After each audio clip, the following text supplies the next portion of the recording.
You know what's funny? I still can't tell you what's wrong. I am haunted. There has been a man standing on the sidewalk opposite our house, staring right at us, for a year and a half, and I can't physically think or speak the words that might describe what's wrong with that. I'm screaming soundlessly at the edges of my thoughts, but I'm also drinking coffee at the kitchen sink to wake up for my day. One of my roommates, Zombie, shuffles by in his pajamas, opens the fridge and stares at the food inside. He makes no motion for a long moment, an action which any outside observer would attribute to the lack of sausage in the bottom right drawer. But he and I both know what his heavy pause is really about. I'm looking out the window, and he's looking at the empty fridge, but a question is passing between us. I answer in the affirmative by doing nothing. Yes, he's still there. If the man staring back at me from the sidewalk opposite our house was not still there, I would say something. I would say anything meaningful at all. Getting colder out, I say casually, looking up at the sky. My roommate grunts.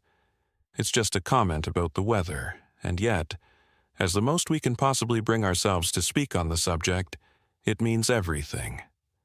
Last winter the cold never came. It was the warmest on record for our area, and the man on the sidewalk did not die. Last winter we were rooting for him to survive. Sometimes I wonder whether he truly did. Coffee's done, so I have to move on. It's uncomfortable, but I have to walk past his hate-filled gaze to get to my car, because my roommates have the garage this month. Jacket on, laptop bag slung over my shoulder, no more delays.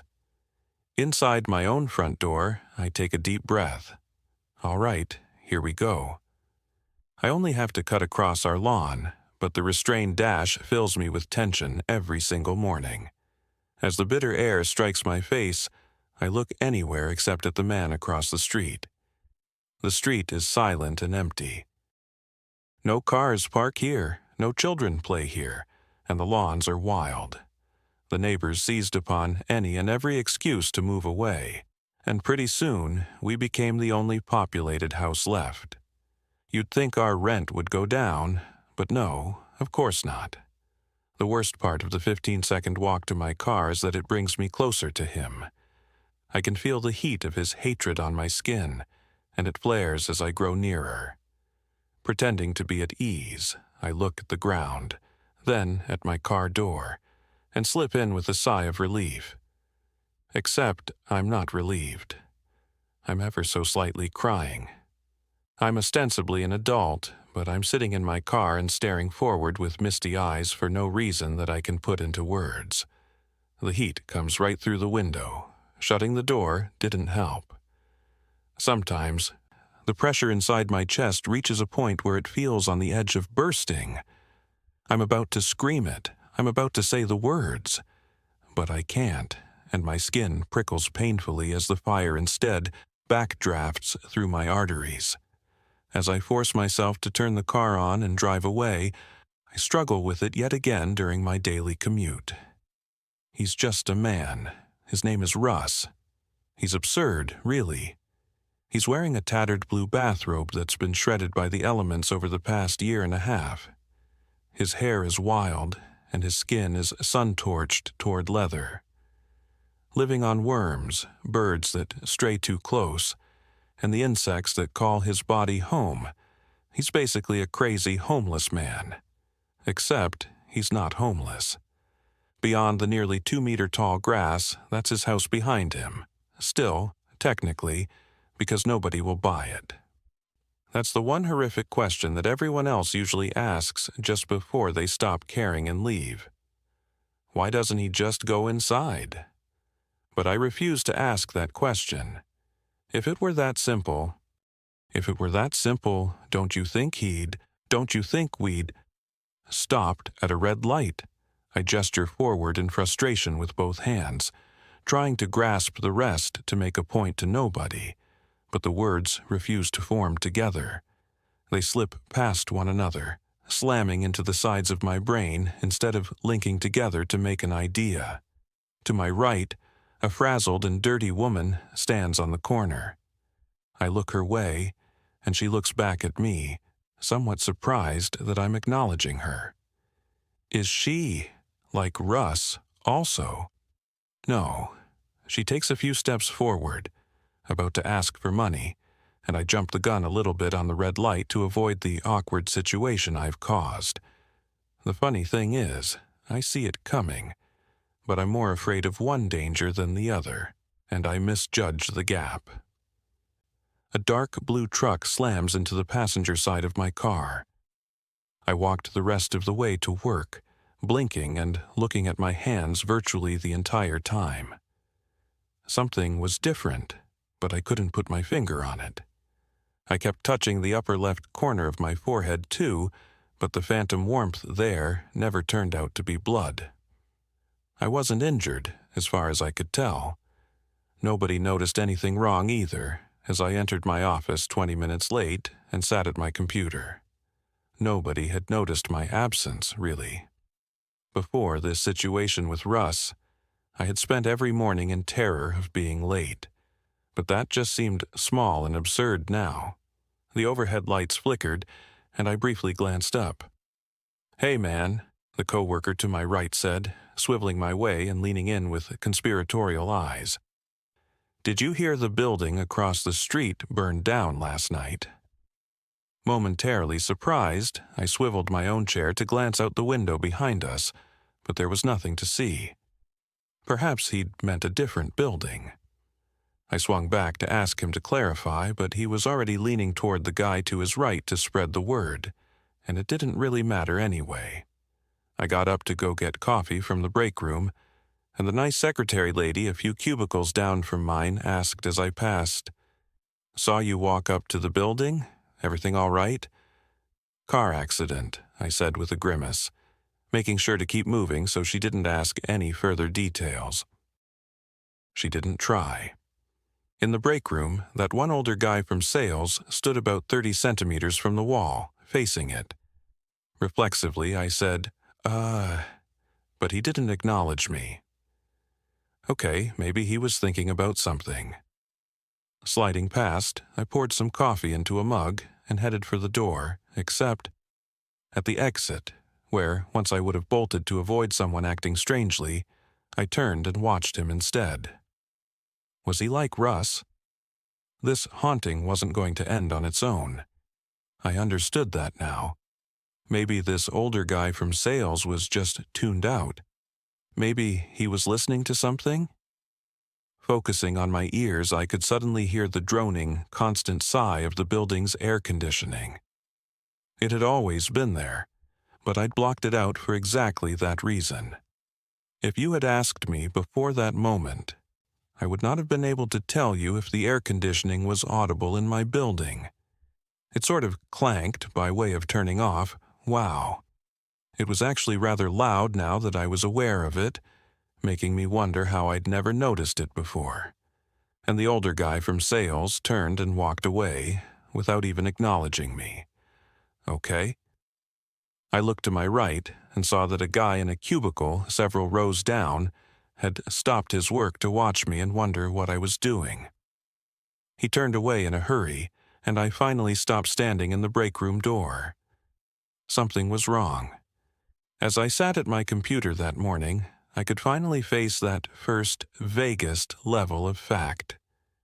Something was wrong. That barest acknowledgement had been eluding me for the last year and a half, and my heart began to race as I repeated that realization to myself over and over. It was like a birthday, a promotion, and Christmas all in one. Something was wrong. Elated and terrified energy coursed under my ribcage as my haunting finally took a step forward, no matter how slight a step it might have actually been. The feeling had always been there, agonizing and terrifying everyone in my neighborhood, but now I could finally consciously think to myself that something was wrong. But what? Swiveling this way and that ever so casually, I peered around my office. I saw my boss 2 aisles over, and I got up to go talk to him about my car. He glanced my way and definitely saw me, but he quickly acted as if someone had called him over from a perpendicular direction around the corner, and he hurried away. His body language made it clear that the nice secretary lady had told him about my accident, and he didn't want to endure the awkwardness of having to reject my request for an advance on my paycheck to get my car fixed. The air conditioner clunked loudly off, and it occurred to me that I hadn't noticed it coming back on. Something was wrong. That older guy from sales had been staring at a wall, but all of these people were just staring at their desktops. Because of the principle of mutually assured destruction, I had always avoided looking at their monitors so they would never look at mine, but now I dared the boundary of rude by surreptitiously peeking over half a dozen shoulders. Facebook, Reddit, Minesweeper, Facebook, a blank Word document. I touched warmth at the upper left corner of my forehead, but there was nothing there. Agitated by something that couldn't be expressed in words, I began to wander toward the front door. On the way, I heard someone to my right say to a coworker, "Hey, did you hear that building across the street burned down last night?" That coworker's response, "Wow, that's crazy. Was anyone hurt?" I narrowed my eyes and picked up the pace, pushing right through the front doors into the open winter air without a jacket. To the left, normal. To the right, normal. Passing the sleek red Lamborghini my boss always drove, I took a walk around the office, and then I crossed the street and circled the block under a gray sky. I found no trace of the supposed burned-down building. People had definitely been telling each other a building had burned down, so where was it?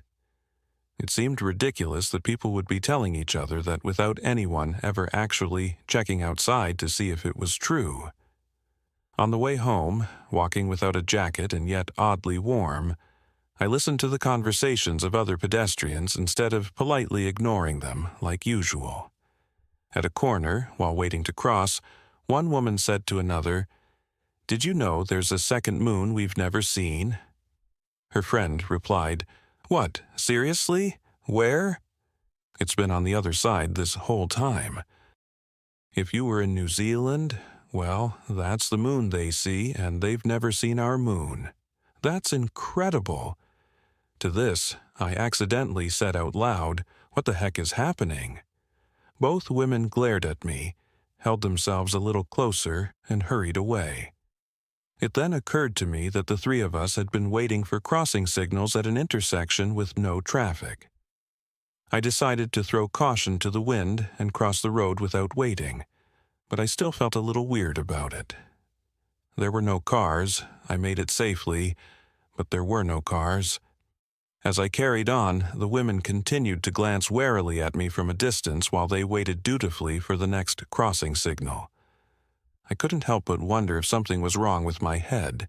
If there was something wrong with my thoughts, then maybe, just maybe, I could finally do something about my haunting. As much as it dominated that particular spot on the sidewalk, the specter in my neighborhood also had a home in the impossibility of words to convey its nature. If my words weren't working right, then perhaps new avenues were open. I probably needed to go to the hospital for a concussion or something, but before I did that, I had to reach Russ. Uber, yes, I was a genius. Using my phone, I summoned an Uber. No sense in walking in the cold, right? In 3 minutes flat, I was hopping into the back seat of an unfamiliar car, driven by a stranger who had surely been vetted by somebody somewhere. On any other day, I would have hoped for silence, but today I welcomed it when the driver began talking. Something about this was crucial for my coming interaction with Russ. "You a local?" he asked. "Nope," I lied for some reason.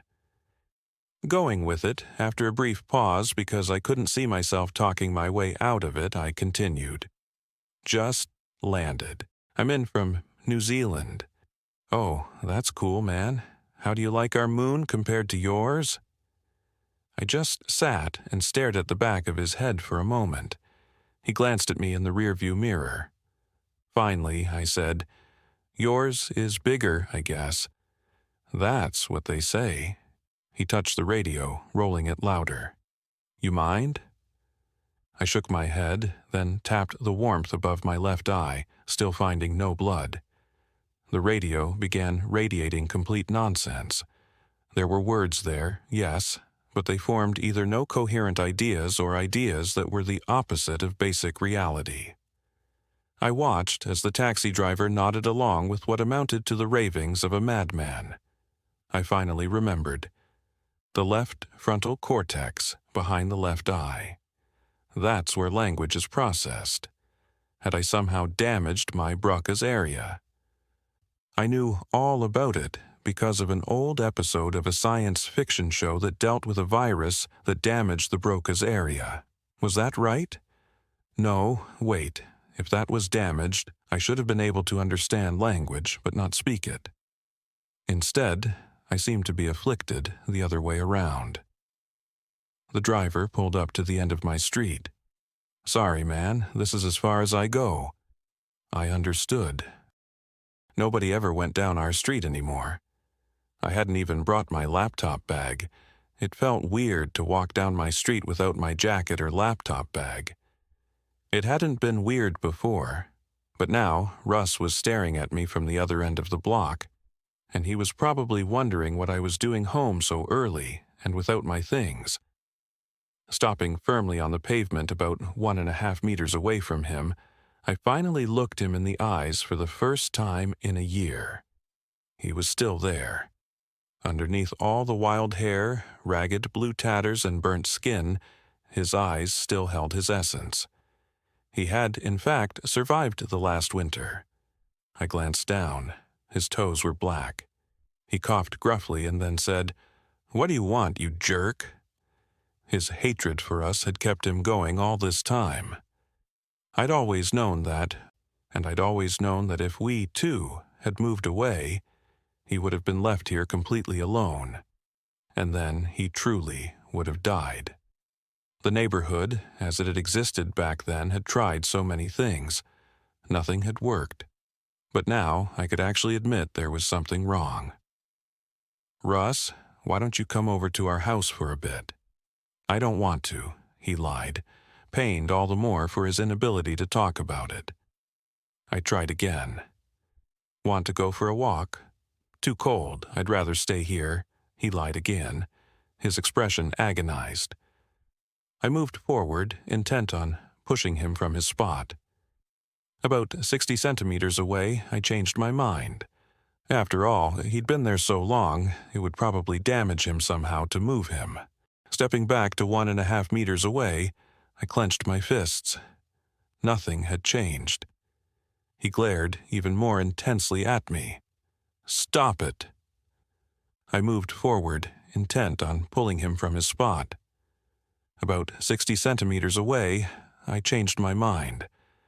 What would our neighborhood be without him standing there?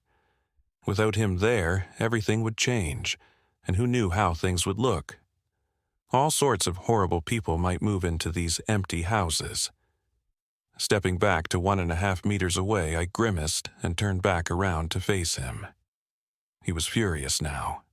"The heck's wrong with you? Stop!" I still felt oddly warm. I was still full of pressure. I wanted to explode, to scream, to lay down in a ball and cry. Everything was off. The world was insane, and I couldn't put this goddamn problem into words. So, I offered the only true step I'd made. For the first time, somebody asked him, "Russ, is something wrong?" He stared at me then, but not with the hate that had so colored our last year. "What? How did you—" He opened his mouth wider for a moment, but no sounds followed. He then said, "Ask me again." I was glad to ask again. "Russ, is something wrong?" His jaw shuddered as he struggled. I nodded and made an encouraging motion with my hands. "Yeah." He made the first syllable and then caught on, triumphantly, to a successful tactic. Letting that syllable go, he made a separate one. "S." He deflated like a balloon after releasing those two syllables, as if the effort had cost him all his willpower for the moment. Barely audible, he shook, laughing and crying with alternating intensity. I tried to approach, but I changed my mind about 60 centimeters away again. No, it was only about half a meter away this time. You know what's funny? I still can't tell you what's wrong. I am haunted. There has been a man standing on the sidewalk opposite our house, staring right at us. For a year and a half.